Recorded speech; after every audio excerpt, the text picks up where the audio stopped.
UP में विधानमंडल सत्र के पहले ही दिन राज्यपाल के अभिभाषण से पहले विपक्ष ने योगी सरकार के खिलाफ प्रदर्शन शुरू कर दिया है। राज्यपाल आनंदीबेन पटेल ने सदन को संबोधित करते हुए बजट सत्र की शुरुआत की और इस सत्र में मुख्य विपक्षी दल समाजवादी पार्टी, महाकुंभ में हुई भगदड़, मिल्कीपुर उपचुनाव समेत कई मसलों को लेकर योगी सरकार को घेरने की तैयारी में है और इसी दौरान कई विधायक बैनर और तख्ती लेकर विधानसभा पहुंचे।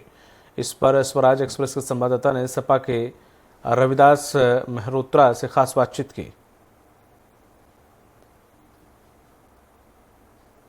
हमारे साथ यहाँ रविदास मेहरोत्रा जी हैं जो समाजवादी पार्टी के विधायक हैं। चूंकि आज सदन की शुरुआत हुई और समाजवादी पार्टी के विधायक और एमएलसी ने राज्यपाल के अभिभाषण में अपनी बात को कहने के लिए एक तरीका इन्होंने स्लोगन लगाया था। क्या रहा आज का जो सदन था मंत्री? हम लोग ये चाहते थे कि राज्यपाल के भाषण से पहले जो महाकुंभ में लोगों की मौत हुई है उसका 2 मिनट का शोक व्यक्त किया जाए, लेकिन भाजपा सरकार ने जो महाकुंभ में भगदड़ मची, अनगिनत लोग मर गए, घायल हुए, उसके लिए शोक व्यक्त करने का भी काम नहीं किया और संभवतः जो है राज्यपाल भी इसी बात से दुखी होकर चली गई। 59 मिनट का उनका भाषण तय था, लेकिन उन्होंने बहुत कम समय में भाषण दिया और चली गई। तो ये भारतीय जनता पार्टी जो है वो कुंभ में जो लोग मरे हैं उनका सही आंकड़ा प्रस्तुत नहीं कर रही है और जो है वो हम लोगों की ये मांग है कि महाकुंभ में जिन लोगों की मौतें हुई हैं उनको 1 करोड़ रुपया कम से कम सरकार जो है वो मुआवजा देने का काम करे। भाजपा की सरकार सारे मोर्चों पर फेल हो गई है, केवल जनता को झूठ बोल करके, गुमराह करके सरकार चला रही है। जनता के मुख्य मुद्दों पर भाजपा की सरकार बात करने को तैयार नहीं है, न महंगाई, न बेरोजगारी, न भ्रष्टाचार।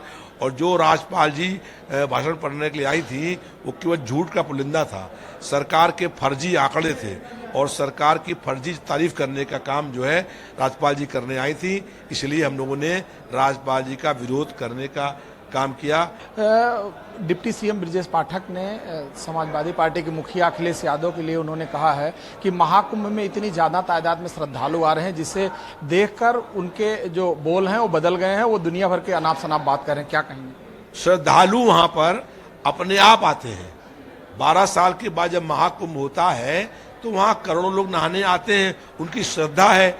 लेकिन भारतीय जनता पार्टी ने उसको बना दिया इवेंट और पूरा मैनेजमेंट में फेल हो गई। वहां महाकुंभ के आयोजन में भारतीय जनता पार्टी की घोर अनियमितताएं थी, घोर अव्यवस्थाएं थी और पूरा फेल्योर था। अगर आपने कहा था विधानसभा के अंदर कि 50-60 करोड़ लोग नहाने आएंगे, हमने 100 करोड़ का इंतजाम किया है। अगर 100 करोड़ का इंतजाम किया था तो कुछ लोग करोड़ लोग आए तो कैसे बदल गई? पुलिस ने वहां पर श्रद्धालुओं पर लाठीचार्ज किया, उसके बाद लाठीचार्ज में बल प्रयोग करने के बाद लोग भागे और उस भगदड़ में बहुत सारी हमारी बेटियां, हमारी बहनें, हमारे मासूम बच्चे दब दब के मर गए, कराह कराह के मर गए, लेकिन सरकार ने उनको आज तक मुआवजा नहीं दिया।